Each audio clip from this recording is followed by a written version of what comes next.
Hello guys, welcome back to another video. और आज की इस वीडियो में हम पढ़ेंगे political science book 2 politics in India since independence का चैप्टर 5 डेमोक्रेटिक रिसर्जेंस। ठीक है, लास्ट ईयर तक ये चैप्टर 6 हुआ करता था। ठीक है, और इसका नाम हुआ करता था the crisis of democratic order. ठीक है, और इस साल इस चैप्टर का नाम बदलकर डेमोक्रेटिक रिसर्जेंस कर दिया। ठीक है, और साथ ही में इस चैप्टर में बहुत सारे टॉपिक्स जो थे लास्ट ईयर तक, वो बहुत सारे टॉपिक्स हटा दिए गए हैं। ठीक है, इस साल बहुत ही कम टॉपिक है, और मतलब बहुत ही कम टॉपिक है। ठीक है, और ये 2 पार्ट में ये भी पूरा चैप्टर हम कवर करेंगे। ठीक है, ये हमारा सेकंड लास्ट चैप्टर है। ठीक है, पॉलिटिकल साइंस का। इसके बाद एक चैप्टर रहता है हमारा। ठीक है, और उसके साथ ही हमारा पॉलिटिकल साइंस का पूरा सिलेबस ख़त्म हो जाएगा। ठीक है, तो चलो आगे चलते हैं। Let's start this video. तो इस चैप्टर में जो है ना, हम पढ़ेंगे जयप्रकाश नारायण के बारे में। ठीक है, लास्ट ईयर तक भी पढ़ते थे, लेकिन लास्ट ईयर तक इनके बारे में सिर्फ हम थोड़ा सा ही पढ़ते थे। ठीक है, बहुत लास्ट ईयर तक बच्चे जो है ना थोड़ा बहुत ही पढ़ते थे जयप्रकाश नारायण, दीनदयाल उपाध्याय, इन सब के बारे में। बट इस साल जो है ना, ये बिल्कुल स्पेशली सीबीएसई का जो आया था, ठीक है, उसमें लिख रखा था जयप्रकाश नारायण, दीनदयाल उपाध्याय, और एक और आदमी का नाम था। ठीक है, इन तीनों के बारे में पढ़ने के लिए तो पहली वीडियो में हम यही तीनों के बारे में पढ़ेंगे। ठीक है, तो जयप्रकाश नारायण से चालू करते हैं। ठीक है, तो इनको जेपी के नाम से जाना जाता है। ठीक है, तो अब जेपी का मतलब मिर्ज़ापुर वाले जेपी भैया की जेपी की बात नहीं हो रही। ठीक है, मिर्ज़ापुर 2 के जेपी की बात नहीं हो रही। यहाँ जयप्रकाश नारायण जो कि बहुत ही बड़े, ठीक है, एक लोक नायक थे। ठीक है, इनके नाम से हॉस्पिटल है दिल्ली में, आपको पता ही होगा, LNJP लोक नायक जयप्रकाश नारायण हॉस्पिटल। ठीक है, और मतलब ये बहुत ही बड़े एक दिग्गज पॉलिटिकल लीडर रहे। ठीक है, एक एक्टिविस्ट रहे।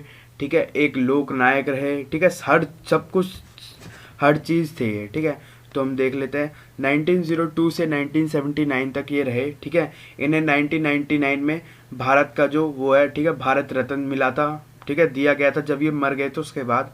ठीक है, उसके बाद ये इन्होंने ना अपने एजुकेशन के लिए ये अमेरिका गए थे, जिस वजह से ये मार्क्सिस्ट, ठीक है, आइडियोलॉजी से वो इन्फ्लुएंस हुए थे। ठीक है, उसके बाद यहाँ पे उन्होंने एक पार्टी बनाई थी जिसका नाम था कांग्रेस सोशलिस्ट पार्टी। ठीक है, CSP, founder secretary of the Congress socialist party. ठीक है, उसके बाद ये एक हीरो की तरह उभरे। ठीक है, 1942 में जब क्विट इंडिया मूवमेंट चालू हुआ था, ठीक है, उस टाइम पे।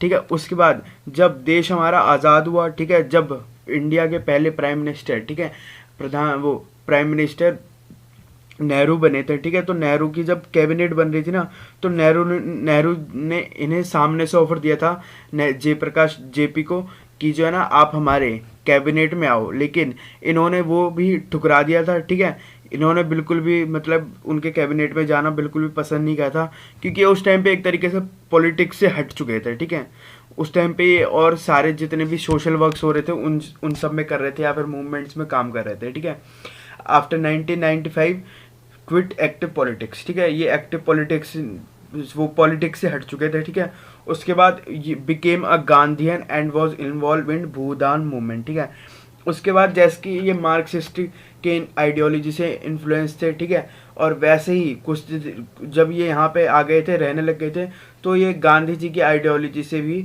गांधी जी के जो विचार थे, ठीक है, जो अहिंसा के विचार थे, ठीक है, उनसे इन्फ्लुएंस हुए, और यहाँ पे जो भूदान मूवमेंट हुआ था, ठीक है, उसमें ये इन्वॉल्व हुए। ठीक है, उसके बाद जो बिहार मूवमेंट हुआ था, ठीक है, बिहार मूवमेंट मतलब टोटल रेवोल्यूशन। ठीक है, उसमें उसके जो लीडर थे ना, वो यही थे। ठीक है, जेपी, ठीक है, जयप्रकाश नारायण। ठीक है, उसके बाद जब इमरजेंसी लगी हुई थी, ठीक है, उस टाइम पे as the symbol of opposition, ठीक है, इन्होंने काम किया, क्योंकि वो इमरजेंसी हटने के बाद जब सरकार, वो जनता पार्टी की सरकार बनी थी, तो जनता पार्टी का जो हेड कर रहे थे, ठीक है, जनता पार्टी को जो हेड कर रहे थे वो यही थे। ठीक है, became the symbol of the opposition to emergency. ठीक है, उसके बाद ही फॉर्म जनता पार्टी। ठीक है, जनता पार्टी आपको पता होगा 2 साल तक इनकी सरकार थी। ठीक है, उसके बाद ये बहुत ही मतलब बहुत ही बड़े दिग्गज, ठीक है, लीडर हैं, ठीक है। LNJP नाम से इनके नाम पे हॉस्पिटल है, ठीक है। लोकनायक जयप्रकाश नारायण, ठीक है। और टोटल रेवोल्यूशन इन्होंने ही किया था, ठीक है, जो कि 18 मार्च 1974 को स्टार्ट हुआ था और 25 जून 1975 इमरजेंसी के ख़त्म होते वक्त हुआ, ठीक है। उसका टोटल रेवोल्यूशन के बारे में एक बार हम पढ़ लेते हैं, ठीक है। ये भी बहुत ही इंपॉर्टेंट टॉपिक है इस चैप्टर का, ठीक है। तो the Bihar movement was a political movement initiated by the students in the Indian state of Bihar in 1974, ठीक है। एक बिहार मूवमेंट जो था, ठीक है, बच्चों का, ठीक है, स्टूडेंट्स का मूवमेंट था जो कि बिहार में चालू हुआ था 1974 में, ठीक है। उसके बाद इसे इसको लीड किसने किया था, वो क्या था, सोशलिस्ट जयप्रकाश नारायण, ठीक है, जो कि JP के नाम से जाने जाते हैं, ठीक है। उसके बाद ये किया क्यों गया था, ठीक है, against मिसरूल and corruption in the state government, ठीक है। करप्शन जो था स्टेट में और जो मिस गवर्नेंस या फिर मिसरूल था, ठीक है, उसके खिलाफ में, ठीक है। और उसके बाद ये मेन मुद्दा तो यही था, लेकिन जैसे जैसे मूवमेंट बढ़ा वैसे वैसे ही टॉपिक्स भी, मतलब जो मुद्दा था ना वो भी चेंज हुआ, ठीक है। और it later turned against prime minister Indira Gandhi's government in the central government, ठीक है। और बाद में पहले तो मुद्दा ये बिहार तक का ही था, लेकिन फिर जैसे जैसे ये मूवमेंट जैसे जैसे बड़ा हुआ वैसे वैसे ही, ठीक है, ये सेंट्रल गवर्नमेंट के खिलाफ भी हो गया, ठीक है। और इट वॉज ऑल्सो कॉल्ड संपूर्ण क्रांति, ठीक है। टोटल रेवोल्यूशन का मतलब संपूर्ण क्रांति, ठीक है, या फिर JP मूवमेंट या फिर बिहार मूवमेंट, इसके बहुत सारे नाम है। और ये क्वेश्चन लास्ट ईयर के CBSE के पेपर में आया था, ठीक है। तो ये बहुत इंपॉर्टेंट टॉपिक है, तो आप जरूर याद करके जाना, ठीक है। उसके बाद है राम मनोहर लोहिया, ठीक है। राम मनोहर लोहिया भी बहुत ही एक इस साल जो है ना इम्पोर्टेंट हाईलाइट करके भेजा भेजा है CBSE ने, ठीक है। लास्ट ईयर तक ये सब थे इस चैप्टर में, बट इनको इतना मतलब तवज्जो नहीं दिया जा रहा था, ठीक है। लेकिन इस साल इन सबको तवज्जो दिया जा रहा है और जिस वजह से बहुत ही अच्छा हुआ है आप सबके लिए, ठीक है। उसके बाद Ram Manohar Lohia main proponents of socialism in India, ठीक है।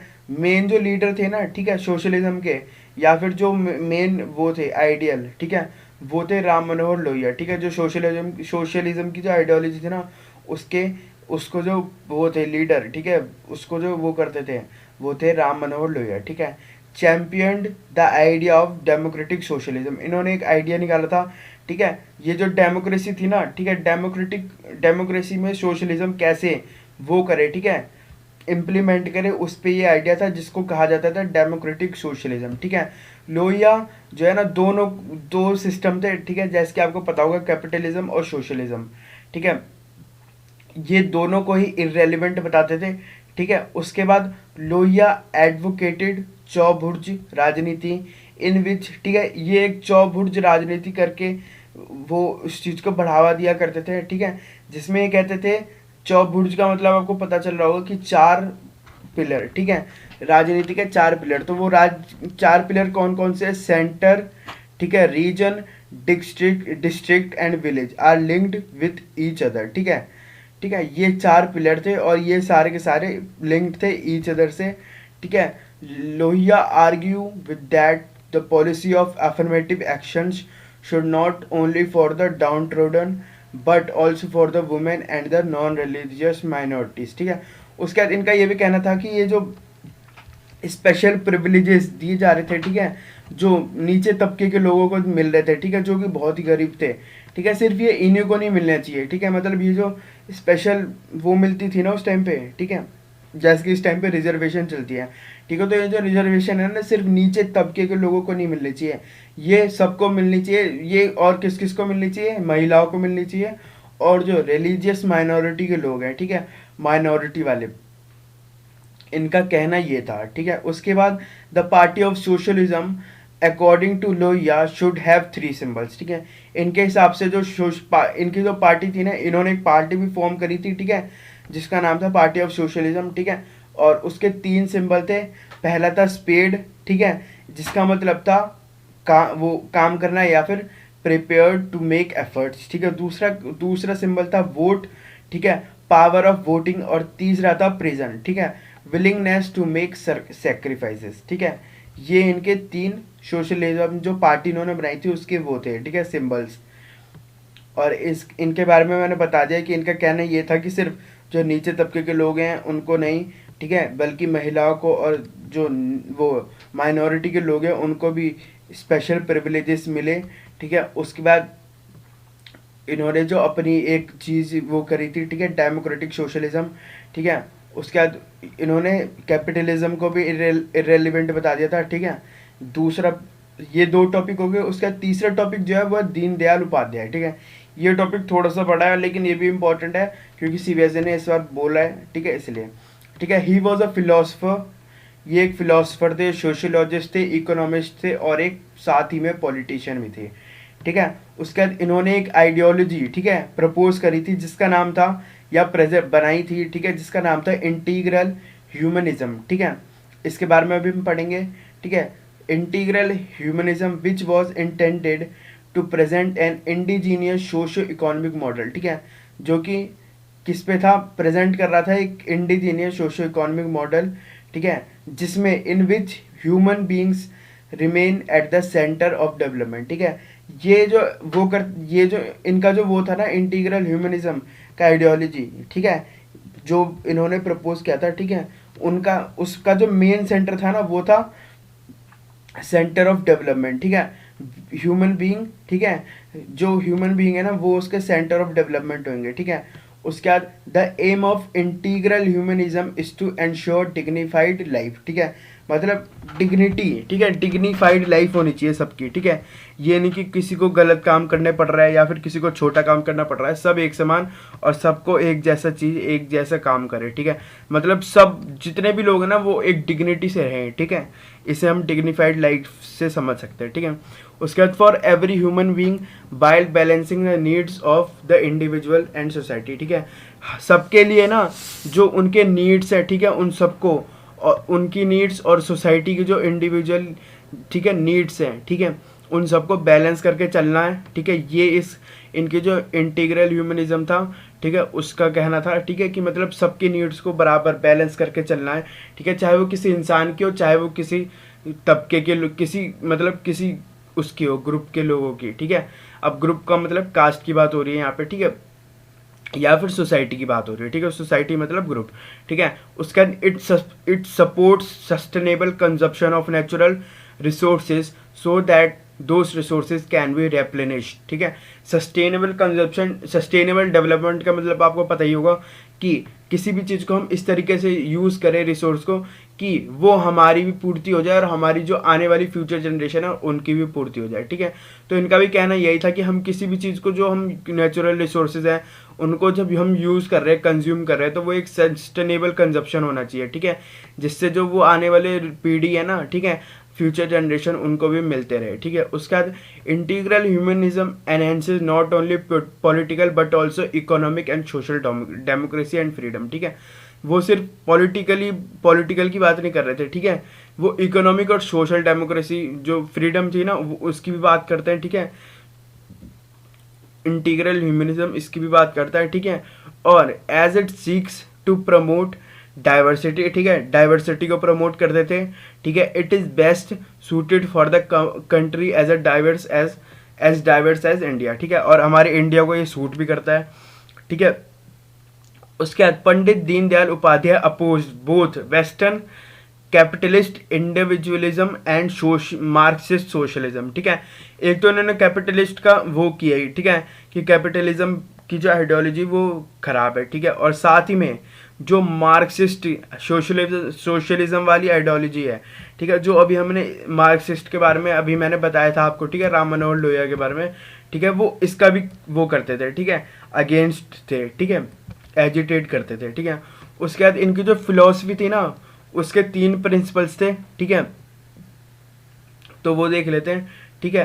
द फिलोसफी और integral humanism is based on the following of 3 principle, ठीक है। प्राइमेसी ऑफ द वोल, ठीक है, प्राइमेसी होनी चाहिए।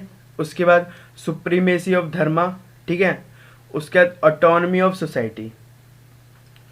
मेरे को ऐसा लग रहा है कि ना यहाँ पे जो ये मैंने लिखा है, ठीक है, जो पॉइंट 1 है, ठीक है, उसमें कुछ गड़बड़ है, ठीक है, तो मैं आपको बता दूंगा साथ वो नीचे, ठीक है। और कोशिश करूँगा मैं बताने की। आप अगर रुक सकते हो तो मैं बता ही देता हूँ, ठीक है।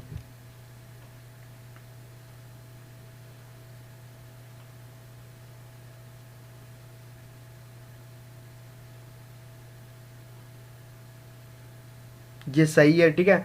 प्राइमेसी ऑफ होल, ठीक है, मतलब सबको प्राइमेसी मिलनी चाहिए, ठीक है। प्राइमेसी का मतलब पता होगा कि इम्पोर्टेंस, ठीक है। तो इम्पोर्टेंस सबको मिलनी चाहिए, ठीक है, कोई भी अलग नहीं होना चाहिए, ठीक है। नो अपार्ट, ठीक है, या नो टिपार्ट, ठीक है। सुप्रीमेसी ऑफ धर्मा, ठीक है। उसके बाद अटोनमी ऑफ सोसाइटी, ठीक है। ये इनके तीन फिलोसफी जो थी ना, इनकी जो फिलोसफी थी इंटीग्रल ह्यूमनिज्म की, उसके तीन प्रिंसिपल्स थे, ठीक है। उसके बाद यहीं पे let's end this video. Thanks for watching the video. Let's end this video. Thanks for watching the video. Please don't forget to like, share and subscribe the channel. Thank you.